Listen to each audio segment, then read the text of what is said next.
Hello traders and welcome back to a trading recap for Friday, January the 10th, 2025. We are trading the micro NASDAQ futures on a 2,000 tick chart today because 1,000 ticks was too fast. This is the pre-market, so mostly sideways movement, a big spike at about 7, just after 7 o'clock Central. I'm not sure what happened there. And then more or less sideways movement here as well. So this vertical line is at 9:30 Eastern time when the stock exchange is open. NYSE and NASDAQ. Right off the bat, we get a couple of strong selling bars, and I get into a trade here on this selling pressure, just looking for a scalp to the downside, and I get filled on the next bar, and I jump straight back in and get filled on the next bar as well. So two little winning scalp trades there off the bat. And then we get a pullback that comes more than 50% retracement of this leg to the downside. So this is leg 1, low 1, and then this starts leg 2. At this point in time, I'm not sure if this is a pullback and then we'll get downside continuation, or if this is a reversal and we'll see a break out of the high of day and a trend to the upside. I take a long trade here on this pause bar, a little inside and anticipating a breakout, and I get stopped on that trade. And I try again and get stopped on the second trade as well. So this first trade is okay. I could have maybe waited for the breakout of this bar or waited for a breakout pullback, which would have meant then that I wouldn't have taken a trade and wouldn't have taken a loss, so that would have been better. The second trade I don't like, though. This is a reversal bar. I'm not exactly sure what this thing looked like when I put this trade on. But one try at this would have been enough, I think. And so then I'm short here. Now we get some big downside momentum and I get short. And my stop is too tight and I get stopped right away. So this second trade is not a great trade. This third trade here, this short and then stop, is not a great trade. It's not a good entry location.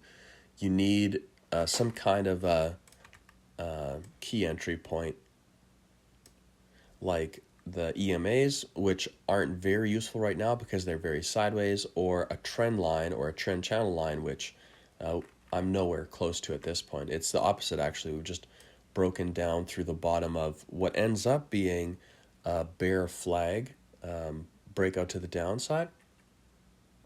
But if you want to trade that, then you should have been short up here on the break and not way down here after an extension.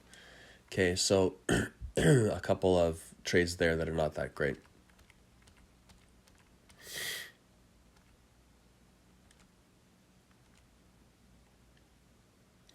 So then I take another trade here after we get a pullback bar and a 1 bar reversal, and we get another pullback, which is kind of, it's almost, I think at the point that I entered it was almost inside bar, but it was also lower highs. So lower high, lower high, lower high, lower high. So I take a trade there and I take both contracts, 2 contracts short and cover 2 contracts flat down here for a nice profit. And then we get this almost 1 bar reversal, bullish to the upside, and then some continuation strength on a pause bar, and I take a trade to the long side and make money on it, and then take another trade to the long side, now looking for continuation to the high of the day and possibly a breakout, an opening range breakout to the upside, and I get stopped on that trade. All right, now at this point, I think maybe around this bar, I'm starting to think always in short. So if you don't know the concept, always in is a price action concept that says if you had to have a position in the market, would you be long or would you be short? So on this push, this is always in short. Everybody who's reading price action on this short term, this short time frame at least, is thinking price is going lower and you need to be short. This is uncertain for sure, which usually means that you don't flip. You generally would stay always in short. These 2 bars add to the downside strength. These 3, 4 bars, pause bar, 5 bars in a row add to the downside strength. And then you get this kind of reluctant bounce and a failed reversal, failed breakout to the upside, and then a really strong 2 bar reversal. So if you add all this together, big push, 2 legs to the upside, fails to make a high above the high of the first bar, which now at this point could be the high of the day, and maybe it's a bearish trend from the open type day. And then you get another push down to the downside and reluctant bounce, and this strength to the downside. Now this is starting to look very strongly always in short. So you need to be trading to the short side. You can take counter trend scalps if you're a good trader. I'm not a good trader and shouldn't be taking counter trend scalps. I should be taking with trend trades. So I'm short again here after this 2-bar reversal. I have to have a wider stop than I prefer, but it's either that or don't take the trade. I take profits here and flatten my trade there. Good trade. Really, really good trade. And this is too late. So this is a nice push, pause bar. Push, 2-bar pause, and then another kind of 2-piece push here. So this is either 3 or 4 legs to the downside. And at that point, especially in a tight channel and possibly a higher time frame spike, you probably should not be just taking entries into strength or on a breakout. You need to be waiting for a pullback and some kind of a pattern to minimize your risk, okay? Not a good trade. This is not a good trade right here. This short could have done without that. And then price starts to pull back, but very sideways and kind of a reluctant bounce here. So this is leg 1, complex low 2, leg 2, low 2, leg 2, low 2, pardon me. This is leg 1, complex low 1, leg 2, low 2, complex leg 3, low 3. And I take a bit of a late entry here, but it's not too bad. Should have been below this 1-bar reversal here or this 3-bar reversal. I ended up kind of taking this 3-bar reversal pattern after the close of this bar, take a short there, stop above the high of this bar, and that's a really nice, very nice profitable trade there. And we get another leg in the pullback and another break above this high and another reversal above this high. So a failure to reverse the trend or a Pearson fail or a failed breakout, however you want to look at that. So I'm short here and just a scalp to the downside and take that trade off.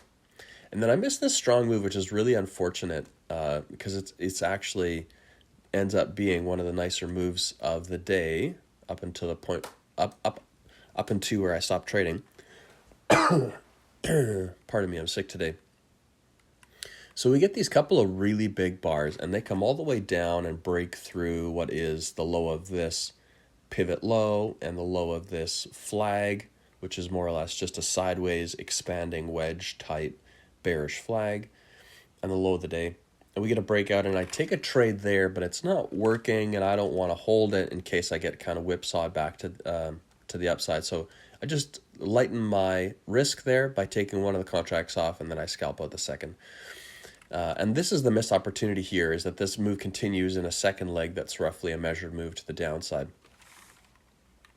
Let me just see if I can mark that.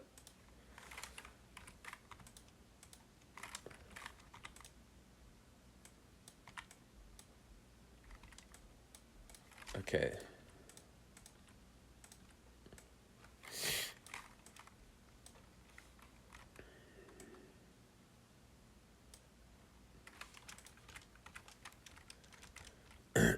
It's not quite a measured move if you measure it from the top of this pullback pivot here to where the breakout happens. A measured move would have been down here. It doesn't happen, at least in that one leg. It's possibly leg 1 equals leg 2. Or the other way that you can look at it is from the top of the first bearish bar to the bottom of the last bearish bar. No, that doesn't work either. Top of the bearish bar to the breakout point. That's very close. So remember, with measured moves, there are many different variations, and it just depends on what the algorithms are looking at. That's going to affect how far the move goes. So this is lost opportunity. Too impatient, not wanting to have this move work against me and stop me out. Okay, so after this nice, strong 2 legs down, we're expecting probably a retest of these lows, this low pivot here. So we get a pullback all the way up to the 20 EMA. I'm waiting patiently. We get a 1-bar reversal. I get in on that trade there, take some scalp profit after the close of this strong bar, and then it comes back and stops me at break even. I'm not not messing around, not holding that trade. And then we get a really nice, this is a great trade. I think this is my last trade of the day. It is. So this is a really nice textbook, very clean, visual two-legged pullback continuation after a strong leg to the downside. So we get the strong push, we get an extension outside of the 20 and 9 EMAs. We get a pullback here, which is very, look at the strength in this leg. 1, 2, 3, 4 very strong bars, one pause bar, and then 1, 2, 3, 4, 5 very strong bars to the downside. We're getting very little overlap. We're getting bars that open near their highs, close near their lows. We're getting bars with small tails. We're getting large bars. You're not getting any in this like 9 or 10 bar move. There's not a single higher high. Every high is a lower high, which is the sign of incredible strength.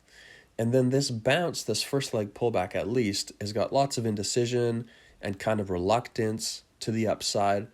There's one bar here that closes on its high, but for the most part, it's just very laissez-faire type price action. And then this one bar reversal that goes up to the 20 EMA and then turns around and comes straight back down. There's lots of selling pressure on this bar. So that's a great place to enter in a good trade. It didn't end up going very far, but that's okay. In trading, the outcomes are unknown. You just have to look at the setups and take the setups. And then on this second leg to the pullback, it's actually a complex leg to the upside, but there's kind of two ways to think about counting legs. The first is to think about doing it technically, which would be this bar here, when it goes above the high of the prior bar, that's the start of the second leg up, and then you get 1, 2 more bars to the upside. And then when this red bearish bar breaks below the low of the bar before it, so the low of this bar is at 39.5 and the low of this bar is 39.25. So this is literally a one tick breakout. And on a one tick breakout, after a one tick breakout, that is the end of the second leg up. And then when this big bullish bar to the upside breaks above the high of this is what's called a low 2 bar then, it signifies the start of the third leg of the pullback. And then the next bar reverses that, and that's the end of the third leg. So that's the first way of thinking about this, technically speaking. The better way to think about it, not necessarily better, the second way to think about it is what's called just visual pullbacks. So this is obviously a pullback leg 1, both technically and visually. And this is a low 1, which means that when this bar goes below the low of the prior bar, it becomes the end of the first leg. And then when this bar breaks above that high, the prior bar high, that becomes the start of the second leg. And rather than counting this bar, which has a one tick lower low, we're just going to say that this visually looks like the second leg. And that when this large bearish bar breaks below the low of that low, that's the end of the second leg. So this is a visual second leg, what's called a low 2 entry at the moving average after a strong move down. This is a very high probability strong price action setup. Now, I took it on a limit order entry, and that ended up being a really good decision. I took profits too early. I should have been looking maybe for these lows. I'm still trying to work out taking single contract profits on this platform. But anyway, this entry here is a short entry above the high of this prior bar. There's a price action concept that says in a two-legged pullback in a downtrend, there's going to be more sellers above the high of the top of the first leg than there will be buyers, which is exactly what happened here. And you had a really nice strong push to the downside. All right, let's just look at my results here quickly. So I made 15 trades today. I won 10 of them, 67% win rate. I made 125 points. I paid a very reasonable 14% commissions. These are my executions here. This is my first trade, second trade, and so on. And you can pause that and look at it if you want. And this is the last 1 or 2 trades that you couldn't see on the first screen. You can pause that and look at it if you want. And that is my day done. I hope your day was green. I hope that you're trading isn't driving you nuts. I hope that you learned something. And thanks for watching.